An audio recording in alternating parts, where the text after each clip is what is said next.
ಎಲ್ಲರಿಗೂ ನಮಸ್ಕಾರ. ನವರಾತ್ರಿಯ 3ನೇ ದಿನ ಮಾ ಚಂದ್ರಘಂಟ ಅವರನ್ನು ಪೂಜಿಸಲಾಗುತ್ತದೆ. ಮಾ ಚಂದ್ರಘಂಟ ಯಾರು, ಅವರ ಕತೆ ಮತ್ತು ಮಹತ್ವವನ್ನು ತಿಳಿದುಕೊಳ್ಳೋಣ. ಶಿವಪುರಾಣದ ಪ್ರಕಾರ ಭಗವಾನ್ ಶಿವ ಮತ್ತು ಮಾ ಪಾರ್ವತಿಯ ವಿವಾಹದ ನಂತರ ಅವರು ತನ್ನ ಹಣೆಯ ಮೇಲೆ ಗಂಟೆಯನ್ನು ಹೋಲುವ ಚಂದ್ರನನ್ನು ಧರಿಸಲು ಪ್ರಾರಂಭಿಸಿದರು ಎಂದು ಹೇಳಲಾಗುತ್ತದೆ. ಮಾ ಪಾರ್ವತಿಯ ವಿವಾಹಿತ ರೂಪವನ್ನು ಮಾ ಚಂದ್ರಘಂಟ ಎಂದು ಕರೆಯಲಾಗುತ್ತದೆ. ಇನ್ನೊಂದು ಕಥೆಯಲ್ಲಿ ಮಹಿಷಾಸುರನು ಸ್ವರ್ಗದ ಮೇಲೆ ದಾಳಿ ಮಾಡಿದಾಗ ಎಲ್ಲಾ ದೇವತೆಗಳು ಅವನ ಉದ್ದೇಶದಿಂದ ಭಯಭೀತರಾಗಿದ್ದರು. ಅವರು ಸ್ವರ್ಗದ ಮೇಲೆ ಪ್ರಾಬಲ್ಯಕ್ಕಾಗಿ ಯುದ್ಧವನ್ನು ಮಾಡಿದರು.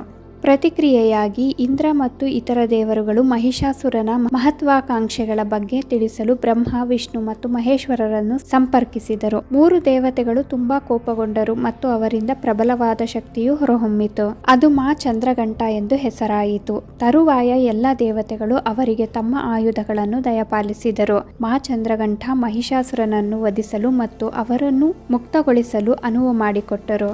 ಮಾ ತನ್ನ ಭಕ್ತರಿಂದ ಎಲ್ಲ ದುಃಖಗಳನ್ನು ತೆಗೆದುಹಾಕಲು ತನ್ನ ಕೈಯಲ್ಲಿ ತ್ರಿಶೂಲ, ಕತ್ತಿ ಮತ್ತು ಗದೆಯನ್ನು ಹಿಡಿದಿದ್ದಾರೆ ಎಂದು ನಂಬಲಾಗಿದೆ. ಗಂಟೆಯ ಆಕಾರದ ಅರ್ಧಚಂದ್ರ ಅವರ ಹಣೆಯನ್ನು ಅಲಂಕರಿಸುತ್ತದೆ. ಭಕ್ತರು ಅವರನ್ನು ಮಾ ಚಂದ್ರಘಂಟ ಎಂದು ಕರೆಯುತ್ತಾರೆ. ಮಾ ಚಂದ್ರಘಂಟರನ್ನು ಪೂಜಿಸುವುದರಿಂದ ಭಕ್ತರಿಗೆ ಧೈರ್ಯ ಮತ್ತು ನಿರ್ಭಯತೆಯನ್ನು ನೀಡುತ್ತಾರೆ. ಅವರನ್ನು ಭಕ್ತಿಯಿಂದ ಪೂಜಿಸುವವರು ತಮ್ಮ ಶತ್ರುಗಳ ಮೇಲೆ ಜಯವನ್ನು ಕಾಣುತ್ತಾರೆ.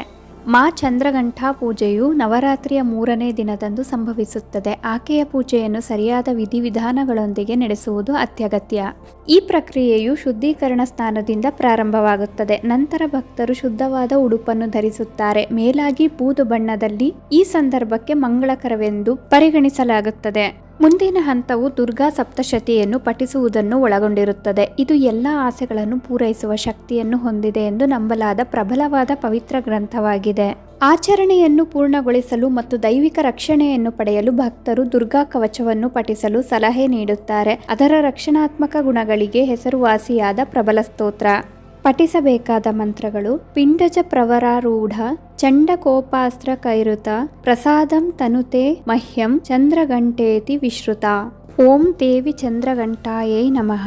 ಐಂ ಶ್ರೀಂ ಶಕ್ತಾಯೈ ನಮಃ. ಯಾ ದೇವಿ ಸರ್ವಭೂತೇಷು ಮಾ ಚಂದ್ರಘಂಟಾ ರೂಪೇಣ ಸಂಸ್ಥಿತ. ನಮಸ್ತಸ್ಯೈ ನಮಸ್ತಸ್ಯೈ ನಮಸ್ತಸ್ಯೈ ನಮೋ ನಮಃ. ಭಕ್ತರು ಹಾಲಿನಿಂದ ಮಾಡಿದ ಸಿಹಿ ತಿಂಡಿಗಳೊಂದಿಗೆ ಮಾ ಚಂದ್ರಘಂಟರವರಿಗೆ ಸೇಬು ಮತ್ತು ಬಾಳೆಹಣ್ಣುಗಳನ್ನು ಭೋಗಾಗಿ ಅರ್ಪಿಸಬಹುದು. ಖೀರ್ ವಿಶೇಷವಾಗಿ ಅವರು ಒಲವು ಹೊಂದಿದ್ದಾರೆ. ಶಾರದೀಯ ನವರಾತ್ರಿಯ ಈ 3ನೇ ದಿನದಂದು ಬೂದು ಬಣ್ಣವನ್ನು ಧರಿಸಲು ಶಿಫಾರಸು ಮಾಡಲಾಗಿದೆ. ಈ ಬಣ್ಣವು ಸಮತೋಲಿತ ಭಾವನೆಗಳನ್ನು ಸಂಕೇತಿಸುತ್ತದೆ. ಹೆಚ್ಚುವರಿಯಾಗಿ ಈ ದಿನದಲ್ಲಿ ಆಕಾಶ ನೀಲಿ ಬಣ್ಣವನ್ನು ಧರಿಸುವುದು ಸಹ ಸೂಕ್ತವಾಗಿದೆ, ಏಕೆಂದರೆ ಶನಿವಾರವು ಈ ಬಣ್ಣಕ್ಕೆ ಸಂಬಂಧಿಸಿದೆ.